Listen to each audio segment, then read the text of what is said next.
Director ஆகணும்னு முயற்சிக்கு உதவி இயக்குனர் இருப்பாங்க. இவங்களுக்கெல்லாம் ஒரு மிகப்பெரிய ஒரு பிதாமகன் சொல்லலாம். மிகப்பெரிய நம்பிக்கை அப்படின்னா ஆர்பி சதீஷ். தமிழ் திரையுலகில் இது வரைக்கும் ஒரு 50க்கு மேலே உதவி இயக்குனரில் டைரக்டர் ஆகியிருக்காரு. அதில் நானும் ஒருத்தன். அது மாதிரி திறமைக்கு மதிப்பு கொடுத்தவர். அந்த இழப்புங்கிறது இன்னைக்கு பெருசாக வந்து பையன்களை பெருசாக வளர்த்து விடணும், அந்த மாதிரி ஒரு தாட் பேச மாட்டார். அப்படி பசங்களை பற்றி பேசும்போதும் ஒரு குறையத்தான் பேசுவார். சூப்பர் ஃபிலிம்ஸ் அப்படிங்கிறது அவரை பொறுத்த வரைக்கும் தாம் பையன்களுக்காக இன்னும் இல்லை. நிறைய சினிமாவில் நிறைய உதவி இயக்குனருக்காகத்தான் அந்த நிறுவனமே வந்து அவர் கதை இருக்கிற ஸ்டைலில் வேறு. கதை கம்பீரமாக அவர்கிட்ட கதை சொல்லும்போது தான் ஒரு பிடிச்சிற கதை சொல்லுங்கிற ஒரு இது நமக்கு தோணும். அவ்வளோ கம்பீரம் உட்காருவார். சொல்லியா அப்படின்பார். ஐயாயிரம் பேசுவார். என்னையா சொதப்பி வச்சிருக்கேன் சொல்லுவார். திட்டுவார். அதில் ஒரு உரிமை இருக்கும். என்னையா அது சொல்லும்போது நம்மளுக்கு ஒரு அப்பா ஸ்தானத்தை வந்து சொல்கிற மாதிரி தான் ஃபீல் பண்ணுவோம். நம்ம ஒரு ஹீரோவை போட்டு படம் எடுக்கிறது வேறு, மக்கள் ஹீரோவாக ஏற்றுக்கிறது வேறு. அந்த அங்கீகாரம் எங்கே விஜய் சார் கிடச்சுன்னா பூ உனக்கா, அந்த பூ உனக்காக பிடிச்சார் ஆர்பி சதீஷ் சார். அப்போ ஒரு விஜய்ங்கிற இன்னைக்கு சிஎம், ஒரு சிஎம்மை வளர்த்து விட்ட பெருமை அவருக்கு இருக்குது. எனக்கு இந்த நேரத்தில் ரொம்ப கஷ்டம்னா, நீங்கள் வளர்த்து விட்ட ஹீரோ அவர் நாளைக்கு பதவி இருக்க போகிறாரு. அந்த நேரத்தை அதை நீங்கள் பார்க்காம போயிட்டீங்களேங்க. ஆர்பி சௌத்ரி சார்கிட்ட இந்த விஷயம் எனக்கு ரொம்ப பிடிக்கும்னா என்ன சார் உங்களுக்கு பிடிக்கும்? அவர் சிரிப்பு. அவர் மூதில் சிரித்து பார்த்தாலே மனசு சிரிக்காது. நிறைய உதவி இயக்குனர்களுக்கு இனிமேல் வாய்ப்பு யாரு கொடுப்பா? இந்த மாதிரி அன்பாக கூப்பிட்டு, அப்பா மாதிரி கூப்பிட்டு. வணக்கம் சார். சார், நேற்று இரவு எல்லாருக்குமே ஒரு வருத்தமான விஷயம். ஆர்பி சௌத்ரி சார் வந்து இறந்துட்டாரு அப்படிங்கிற ஒரு விஷயம் கேட்டவுடனே கொஞ்சம் அதிர்ச்சியாக இருந்தது. அதுவும் ஆக்சிடெண்ட்டில் இறந்துட்டாரு அப்படிங்கிற மாதிரி. ஸோ அவரை பற்றி, அவரோட நீங்கள் ரொம்ப வருஷம் பழகியிருக்கீங்க. அவரை பற்றி எங்களுக்கு தெரியாத நிறைய விஷயங்கள் உங்களுக்கு தெரியும். ஸோ அவரை பற்றி நீங்கள் சொல்லலாம் சார். ஆர்பி சௌத்ரி அப்படி அந்த பேர் தமிழ் திரையுலகில் ரொம்ப ஒரு முக்கியமானது. ஒரு தயாரிப்பாளராக சில வியாபாரமாக படம் பண்ணுவாங்க, வியாபார நோக்கில் படம் பண்ணுவாங்க. நிறைய தயாரிப்பாளர் வந்து வெற்றி அடைஞ்ச இயக்குநர்கள் மேலே தான் பயணிப்பாங்க. ஒரு படம் ஹிட்டு கொடுத்துட்டா அப்போ அவங்களுக்கு கூப்பிட்டு படம் கொடுப்பாங்க.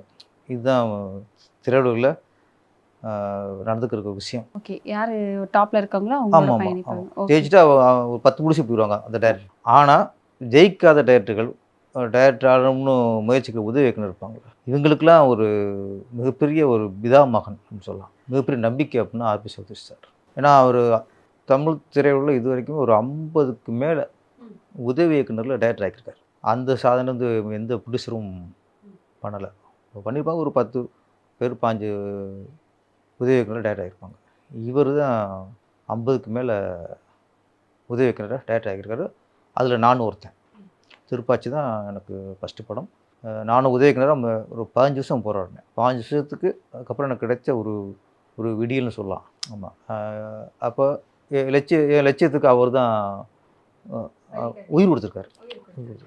அப்போ உங்களுக்கு அவர் ஆஃபீஸ் போகும்போது சில நடிகர் வீட்டில் கூட்டம் நிற்கும் பார்த்தீங்களா, ரசிகர்கள் நடிகரை பார்க்குறது. ஆமாம் சார். அந்த மாதிரி ஆர்பி சதீஷ் சார் ஆஃபீஸுக்கு வெளியில் உதவி இயக்குனர் கூட்டம்ட்டே இருக்கும். ஏற்கனவே படம் பண்ணவங்களும் நிற்பாங்க, உதவி இயக்குனர்களும் நிற்பாங்க. அவர் பார்வை மேலே படாதா, அவங்க கொடுக்காத ஏற்க மாட்டாரா. அப்போ ரெகுலராக போகும்போது அவர் கவுன்ஸ் கேட்பார். ஒரு ட்ரெயிலி கார் இறங்கும்போது எல்லோரும் பார்ப்பார். அவர் ஃபுல்லாக எல்லோரும் முகமும் அவருக்கு பதிவாயிடும். ஒரு 10 நாள் கழிச்சு தம்பி நாளைக்கு வந்து காசல் பண்ணுவார். அப்போ யார் அப்படி கூப்பிடுவார்? அப்புறம் வந்து அந்த இயக்குனருக்கு உங்களை அப்படி கூப்பிட்டாரா சார்? எனக்கு வந்து நான் அப்படி கூப்பிடல. எனக்கு வந்து கொஞ்சம் அறிமுகம் இருந்துச்சு. அவங்க மேனேஜரை அறிமுகப்படுத்தினாங்க. டேரக்டர் நம்ம சேர்ந்து அவ்வளோ டெய்லி வாசலில் போய் நின்றுட்டு நமக்கு கேட்கல. ஆனால் நான் என்னை கமிட்டி நடக்கவும் போகும்போது நான் பார்த்த காட்சிகள். நான் எப்போ நான் ஒரு விஷயம் ஒரு சாங் டியூன் போட்டிருப்போம், அதை போட்டு காட்டணும் அப்படின்னு ஆஃபீஸ் போகும்போது எப்போவுமே கூட்டம் வந்துட்டு இருக்கும். ஏன்னா அப்போ நினைப்பேன், அப்போ எத்தனை பேர் ஒரு நம்பிக்கைக்குரியவர் இருக்கார். அது மாதிரி திறமைக்கு மதிப்பு கொடுத்தவர். கமர்ஷியலாக படம் போடணும், அப்படி சாங் இருக்கணும், இப்படி சாங் இருக்கும். கதை டிஃப்ரெண்ட்டாக இருக்கா, கதை நல்லா இருக்கா, ஒரு திறமைக்கு அவர் கண்டிப்பாக அவங்க வாய்ப்பு கொடுத்துருக்காரு. அந்த இழப்புங்கிறது இன்றைக்கி ஒரு ஜீர்ணிச்சிக்க முடியாத ஒரு இழப்பு தான். அந்த தேட்டரில் போய் உட்காந்தாலே super good films RB Choudhary வழங்கும் அப்படின்னு போடும்போதே வந்துட்டு அவர் எடுக்கிற படமெல்லாம் பார்த்தா எல்லா குடும்பங்களுமே குடும்பமாய் போய் பார்க்கலாம். யாருக்குமே இவங்க தான் பார்க்கலாம், இளைஞர்கள் தான் பார்க்கலாம், இல்லை இது வந்துட்டு செல்ல ஜென்ரேஷனுக்கு தான் பிடிக்கும்னு இல்லாமல் எல்லா குடும்பத்துக்குள்ளேயுமே அவர் வாழ்ந்தார். ஸோ அப்பேற்பட்ட மாமனிதன்னே சொல்லலாம். நீங்கள் சொல்கிறத பார்த்தா வந்து உதவி இயக்குனர்களுக்கு உயிர் கொடுக்கக்கூடிய, உதவி இயக்குனர்களுக்கும் படம் பண்ணணும் அப்படின்னு நினைக்கக்கூடிய ஒரு மாமனிதர். அவரோட இழப்பு வந்துட்டு அவங்க குடும்பத்தினருக்கு பெரிய இழப்பு அப்படின்னு சொல்லலாம். ஏன்னா ஜீவா சார் இருக்கிறாரு, ரமேஷ் சார் இருக்கிறாரு. ஸோ அவர் 2 மகன்களையுமே பெரிய நடிகர்களாக்கி, ஸோ அவர்களுக்கும் ஒரு ரசிகர் பட்டாளத்தை உருவாக்கி ஒரு இடத்துல கொண்டுட்டு வந்து வச்சுருக்காரு. அப்பாவா அவர் பசங்களை எப்படி சார் பார்ப்பாரு? இல்லை, அவர் எப்பவுமே பேசியிருக்கோம். பெருசாக வந்து பையன்களை பெருசாக வளர்த்து விடணும், அந்த மாதிரி ஒரு தாட் பேச மாட்டார். எங்க இப்படி போகிறானுங்க, இப்படி கதை இப்படி ஏதோ கதை செலக்ட் பண்ணுறானுங்க, ஒரு ஒரு ஒரு ஒரு திருப்தி இல்லாமல் ஒரு பட்டு மடம் தான் பேசுவார் தவிர, அவள் ஜீவாவை புதுசாக கொண்டு வந்துடணுப்பா, அதை பற்றி மார்க்கிங் நிறுத்திடணுப்பா, அந்த மாதிரி நான் பேசி பார்த்ததில்ல. அந்த மாதிரி ரமேஷை பற்றி பையன்களை அதிகம் பேச மாட்டார். அது பையன்கள் பேசினாலும் பேச மாட்டார் அதிகம். இல்லை, பையன்களை பற்றி அதிகம் பேச மாட்டார். பற்றி பேச மாட்டார். ஆமாம், மற்ற பொது விஷயம்லாம் பேசுவார். அது பசங்களை பற்றி பேசும்போதும் ஒரு குறையத்தான் பேசுவார். என்ன இது கதை செலக்ட் பண்ணுறாங்கன்னு தெரியல, இவ்வளோ பசங்க சொல்லவும் முடியல. இது ஒரு அவருக்குள்ள ஒரு ஒரு நம்ம மற்றவங்களாம் பையன் பெருமை பேசுவாங்கள்ல, பையன் பெருமை பேச நான் இப்போ கேட்டதில்லை. பையனை பற்றி குறையத்தான் பேசுவார். தவிர அப்பாவே அந்த குடும்பத்தில் ஒருத்தர் இப்போ சொந்தக்காரர் அப்படி சொன்னால் பேசுவாங்கள்ல, ஒரு அப்பா பையன் சொந்தக்காரர் பேசுவாங்கள்ல, இப்படி இருக்கான் இந்த மாதிரி தான் பேசுவார். தவிர தான் பையனை பெருமையாக நம்ம பேசி பார்த்ததில்ல. அவர் வந்து சூப்பர் ஃபிலிம்ஸ் அப்படிங்கிறது அவரை பொறுத்த வரைக்கும் தம் பையன்களுக்காக இன்னும் இல்லை. நிறைய சினிமாவில் நிறைய உதவி இயக்குனருக்காக தான் அந்த நிறுவனமே வந்திருக்கு. நீங்கள் சொல்லும்போது சூப்பர் ஃபிலிம்ஸ் வழங்கும்னு அந்த டைட்டில் நாங்கள் பார்க்கும்போது நல்லா இருக்கும் சார், சந்தோஷமாக இருக்கும். நான் டைரக்டர் ஆகாமல் சில பேனரை பார்க்கும்போது நம்மளுக்கு ஒரு ஹாப்பி வரும். பேனராக அப்போ உதவி இயக்குனராக பார்க்கும்போது சூப்பர் ஃபிலிம்ஸ் வழங்கும் அப்படிங்கும்போது மனசுக்கு ஒரு ஆசை வரும். என்றைக்கு இந்த கம்யூனிட்டி நம்ம இதில் படம் எடுக்க போகிறோம், கதை சொல்ல போகிறோம், இதில் நம்ம வந்து இந்த பேனர் நம்ம டைரக்டர் ஆகுமா அப்படிலாம் ஏங்கிலாம் நிறைய படங்களை பார்த்துருக்கோம். அப்போ அந்த பேனருக்கு ஒரு வேல்யூ. அவர் கதை இருக்கிற ஸ்டைலில் வேறு.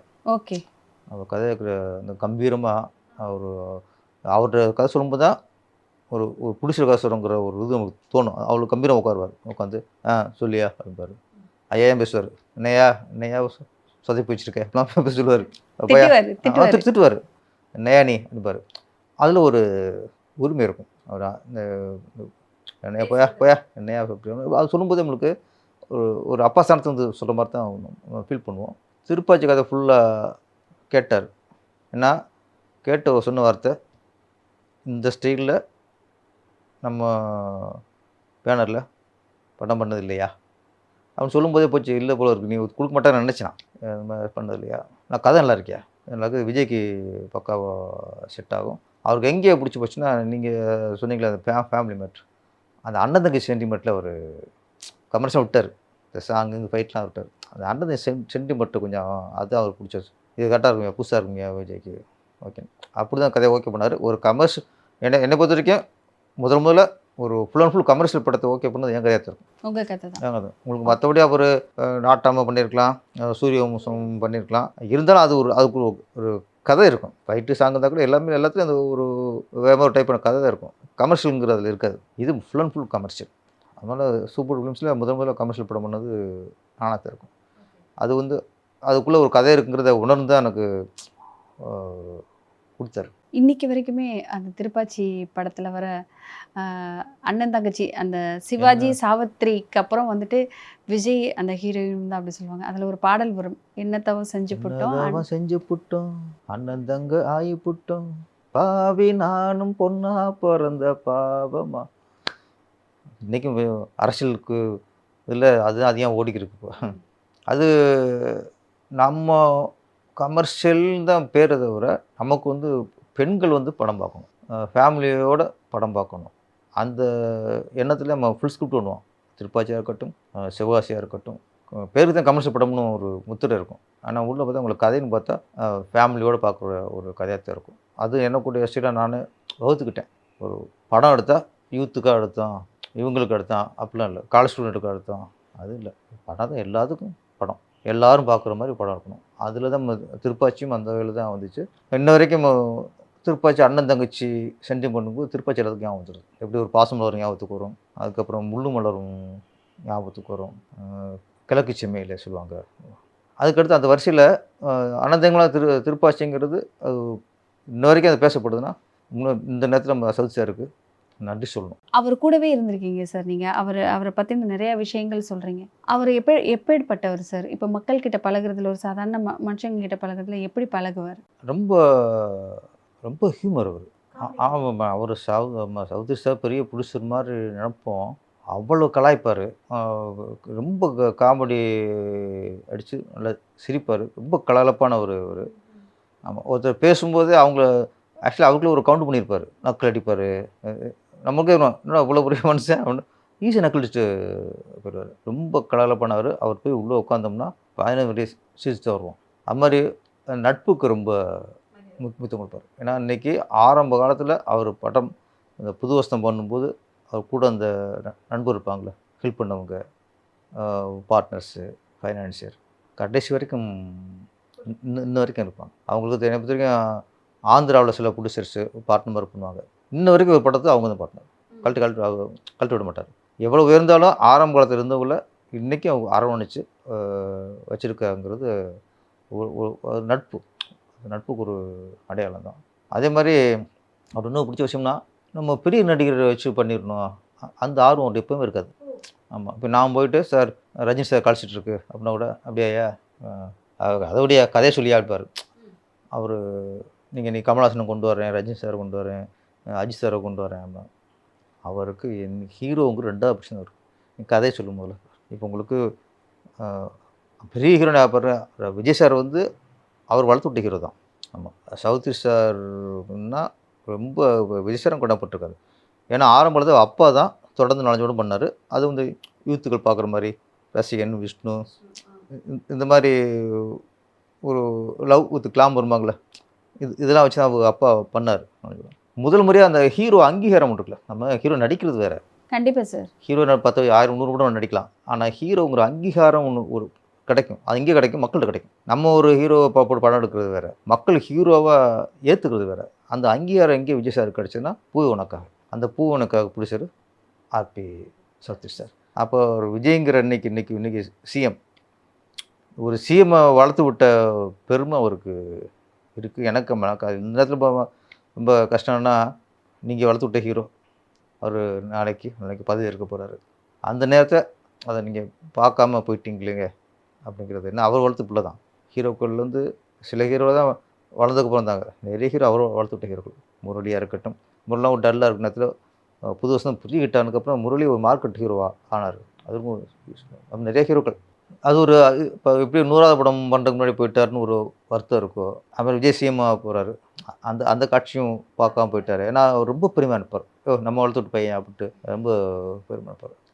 அது ஒரு வருத்தமாக இருக்குது. அது மாதிரி அதுக்கு பார்த்தீங்கன்னா அஜித் சாரும் நீங்கள் வளர்ந்து வர நேரத்தில் தான் படம் பண்ணார். அப்போ பெருசாக மாறிட்டு இல்லை. ஒரு படத்தில் கெஸ்டோவில் பண்ணார், அப்புறம் ஒரு படத்தில் ஹீரோவாக பண்ணார். எல்லாருமே அந்த நேரத்தில் பண்ணும்போது வளர்ந்ததுக்கப்புறம் விஜய் சார், அஜித் சார் பெருசாக வளர்ந்ததுக்கப்புறம் போயிட்டு அங்கே போய் நிற்க மாட்டார். அது ஒரு கெத்தாகவே கடைசி வரைக்கும் இருந்தார். அது பெரிய விஷயம். புதுசாக இருந்து ஒரு வியாபாரத்தை நோக்கி யார்கிட்ட போய் எதுக்காகவும் நிற்க மாட்டார். இப்போ அவர் வளர்த்து விட்ட ஹீரோக்களே பெரிய பெரிய இடங்கள்ல இருக்காங்க. இன்னைக்கு நாளைக்கு சிஎம் ஆக போகிறவருமே இருக்கிறாங்க. ஸோ ஏதாவது உதவி அதுக்கெல்லாம் போய் எதுவுமே கேட்க மாட்டாங்க. அவங்க அங்கே இருக்கட்டும், நான் இங்கே இருக்கேன் அப்படிங்கிற மாதிரி. உங்களுக்கு திருப்பாச்சி அப்போ விஜய் சார் நல்லா உச்சத்துக்கு கொண்டார். இப்போ திருப்பாச்சி அப்போ ரஜினிக்கு அடுத்த ரேஞ்சில் ஒரு மார்க்கெட்டில் இருக்கார். மற்ற கம்பெனிலாம் ப்ரொடியூசராக இருக்கட்டும், டேரக்டராக இருக்கட்டும், விஜய் சார் வீட்டு தான் போவாங்க. அங்கே போய் கதை சொல்லுவாங்க. அது ஓகேன்னா அங்கே போய் தான் அட்வான்ஸ் கொடுப்பாங்க, எல்லாம் பண்ணுவாங்க. ஆனால் நான் திருப்பாச்சி ஓகே பண்ணதுக்கப்புறம் விஜய் சார் இங்கே வராரு சூப்பர் டூப்பர் மியூசிக். இங்கேருந்து அட்வான்ஸ் வாங்கினார். சவுதி சார் அதை விஜய் வீட்டுக்கு போனதில்லை. இங்கேருந்து நான் இருக்கேன், எனக்கு முன்னாடி தான் வந்து அட்வான்ஸ் வாங்குறாங்க, சைன் பண்ணுறாங்க. அப்புறம் 2 கூட சவுத் ஆஃபீஸுக்கு தான் விஜய் சார் வந்தார். ஆமாம், நான் படம் பண்ணுற அந்த காலகட்டத்தில் ஒரு நாள் கூட சவுத் சேர்ந்து விஜய் சார் இடத்துக்குலாம் போனதில்லை. நான் சொன்னேன், சில புதுசு கெத்தாக வருவாங்களே, அந்த கெத்தை கடைசி வரைக்கும் அவர் வளர்த்தார். இப்போ ஹீரோ செலக்ட் பண்ணுறது இருக்குல்ல சார், இந்த கதைக்கு இந்த ஹீரோ செலக்ட் ஆவார், இந்த ஹீரோ செலக்ட் ஆவார் அப்படின்னு சஜஷன்லாம் கொடுத்துருக்காரு சார். கொடுப்பார். அது அப்புறம் கேரக்டர் மற்ற கேரக்டர்லாம் கொடுப்பாரு. ஃபர்ஸ்ட் அவர் வந்து நம்ம ஒரு உதவிக்காரராக கதை சொல்லும்போது யாருமே இந்த ஹீரோன்னு சொல்ல மாட்டாங்க, அவங்க கதை சொல்லுவாங்க. அதுக்கப்புறம் கதை கேட்கும்போதே முடிச்சுடுவார். ஓ நாளைக்கு முதல்கிட்ட கதை சொல்லிடுறியா, ஓ நாளைக்கு போய் நான் சொல்கிறியா, ஒரு பிரதோட சொல்லியா, அப்புறம் இது சரத்குமார் கேட்டாருங்கய்யா, அவரை ஃபிக்ஸ் பண்ணுவார். எப்போவுமே ஹீரோக்களை வந்து நம்ம அசிஸ்டன்ட் டேரக்டர்லாம் டேரக்டர் ஃபிக்ஸ் பண்ண மாட்டாங்க, அவர் ஃபிக்ஸ் பண்ணுவார். ஆர்பி சௌத்ரி சார்கிட்ட இந்த விஷயம் எனக்கு ரொம்ப பிடிக்கும்னா என்ன சார் உங்களுக்கு பிடிக்கும்? அவர் சிரிப்பு, அவர் ஒரு சிரிப்பு சிரிப்பார். அவர் மூஞ்சில சிரித்து பார்த்தாலே மனசு சிரிக்க ஆரம்பிக்கும். ரசிக்கலாம், அவர் எப்போ சிரிக்கலாம். அப்புறம் இது வரைக்கும் கோவத்தை அவ்வளவு பார்த்ததில்ல. கோவப்பட மாட்டாரா சார்? கோவப்பட மாட்டார். கோவப்பட இப்போ ரொம்ப ரேர். சொன்னல, நான் வந்து இவ்வளோ வாக்குவாதம் ஒரு பர்சனலி வரல சொல்ல கேளியா இன்னும் போடியா அப்படின்லாம்ல. டேரக்டர் அப்படி அவர் கமெண்ட் பண்ணல என்னையே. நான் புது டேரக்டர் தான், டேரக்டர் நான் ஃபஸ்ட் டேரக்டர் தானே, சரியா வரையா தூக்கி வடிவில் படியா, விவேக்கப்படியா, மேனேஜர் கூப்பிட்டு விவேக் காசு வாங்கி கொடுங்க அப்படின்னா வேறு நான் என்ன பண்ணுறது இப்போ. ஆனால் ஒரு இயக்குனரை மதித்து ஒரு கதை ஓகே ஆகிட்டா நம்ம சொல்கிறதான் செய்யணும் அப்படிங்கிறது இது இல்லாமல் மேக்ஸிமம் அவர் சொல்லி பார்க்குறாரு. அது சரியான ரீசன் சொல்லிட்டோம்னா ஓகே அப்படின்ட்டாரு. அது அவர்கிட்ட ரொம்ப பிடிச்ச விஷயம். அவரோட இழப்பு பெரிய இழப்பு சார். நிறைய நடிகர்கள் வந்துட்டு அவரோட ப்ரொடக்ஷனில் நடிக்க முடியாமல் போயிடுச்சு. நிறைய உதவி இயக்குனர்களுக்கு இனிமேல் வாய்ப்பு யார் கொடுப்பா, இந்த மாதிரி அன்பாக கூப்பிட்டு அப்பா மாதிரி கூப்பிட்டு யார் வாய்ப்பு கொடுப்பான்னு தெரியல. அவரோட இழப்பு வந்துட்டு சொல்லவே முடியாது. அதுவும் ஜீவா சாருக்கும் ரமேஷ் சாருக்கும் ரொம்ப உடஞ்சி போயிருப்பாங்க. உங்கள் குடும்பத்துக்கு நீங்கள் ஏதாவது சொல்கிறதுனா சொல்லலாம் சார். இல்லை ஒன்றே ஒன்று தான், ஜீவா சார், ரமேஷ் சார், மூத்த அண்ணன் ஒத்துக்கார் சுரேஷ், அவர் தான் ப்ரொடக்ஷன் கவனிச்சிக்கிறார். ஆமாம், இப்போ நீங்கள் எல்லாருமே ஒன்றா இருந்து இப்போ அவர் ஆத்மா சாந்தி அடையணும் அப்படின்னு அப்பாவுக்கு ஒன்று பண்ணோம்னா 100வது படம் நீங்கள் பெருசாக சிறப்பாக அப்பாவுக்காக பண்ணுங்க. அப்பா யார் யாருக்காகவும் அப்பா படம் பண்ணியிருக்காரு. இப்போ அப்பாவுக்காக நீங்கள் எல்லாம் சேர்ந்து குடும்பம்லாம் சேர்ந்து ஒரு படம் பண்ணணும். அந்த 100வது படம் அவருக்கு நீங்கள் சமர்ப்பணமாக அவருக்கு காணிக்கை ஆக்கணும். அதுதான் இப்போ நீங்கள் இப்போ பசங்களாக பிள்ளைகளாக இருந்து நீங்கள் அப்பாவுக்கு செய்ய வேண்டிய ஒரு விஷயம். அதுதான் அப்பா உங்களுக்கு ரெடியாக பண்ணிட்டார். நீங்கள் 2 பேர் ஹீரோவான காரணமே அப்பா தான். அப்போது அது அப்போட கடைசியாக லட்சியம் சொல்லலாம். அது ஒன்று அவர் நிறைவேறாமல் இறந்துருக்காரு. அதை நிறைவேற்றுங்கிறது தான் என்னுடைய ஜீவா சார் கூட ரமேஷ், சுரேஷ், அவங்க குடும்பத்தார் எல்லாத்துக்குமே நான் கேட்டுக்கிற ஒரு வேண்டுகோள். பண்ணுவாங்க. நம்ம சைடில் அந்த நாங்கள் உங்கள் கூட நாங்களும் அதை எதிர்பார்க்கணுங்கிற மாதிரி. சிறப்பு சார், நன்றி.